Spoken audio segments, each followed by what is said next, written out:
মুসুর ডালের এই রান্নাটা থাকলে প্লেটের ভাত নিমেষেই খালি হয়ে যাবে।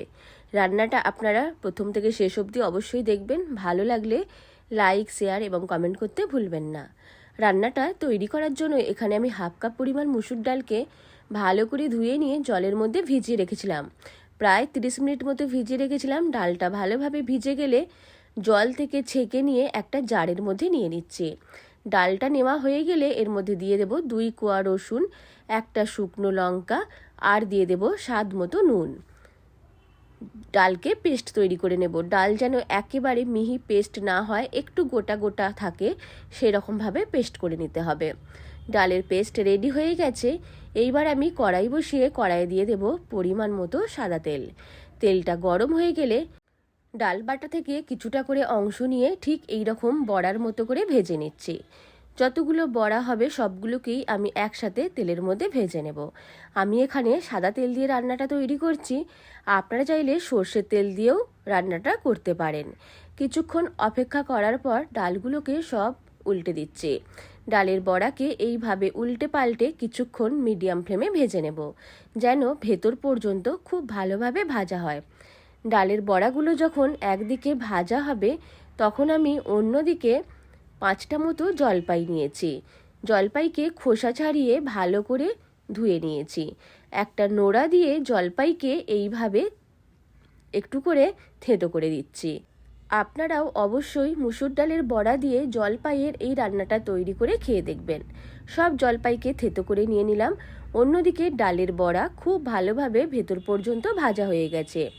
কড়াইয়ে পরিমাণ মতো তেল রেখে বাকি তেল আমি তুলে নিচ্ছি।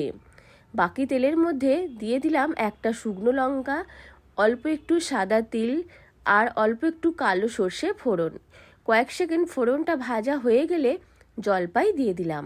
কয়েক সেকেন্ড জলপাইকে তেলের মধ্যে নাড়াচাড়া করে ভেজে নিচ্ছি। ভাজার সময় এর মধ্যে দিয়ে দেব পরিমাণ মতো নুন, লঙ্কা গুঁড়ো আর হলুদ গুঁড়ো। একদম সামান্য পরিমাণ লঙ্কা গুঁড়ো আর হলুদ গুঁড়ো দিয়ে দিলাম আর স্বাদ মতো নুন।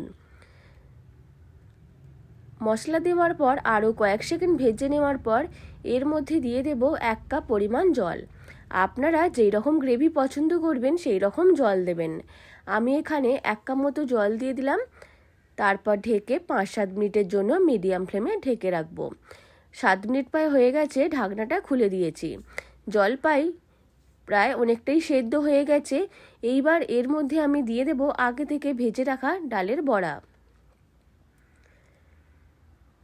ভালোভাবে মিশিয়ে নিচ্ছি। মিশিয়ে নেওয়ার পর দিয়ে দেব স্বাদ মতো চিনি। আপনারা যেরকম মিষ্টি পছন্দ করবেন সেই রকম চিনি দেবেন। আমি এখানে 2 চামচ চিনি দিয়ে দিলাম। চিনি দেওয়ার পর আরও একবার ভালো করে মিশিয়ে আরও 1 মিনিটের মতো ফুটিয়ে নেব। চিনিকে বেশ ভালো করে মিশিয়ে নিচ্ছি।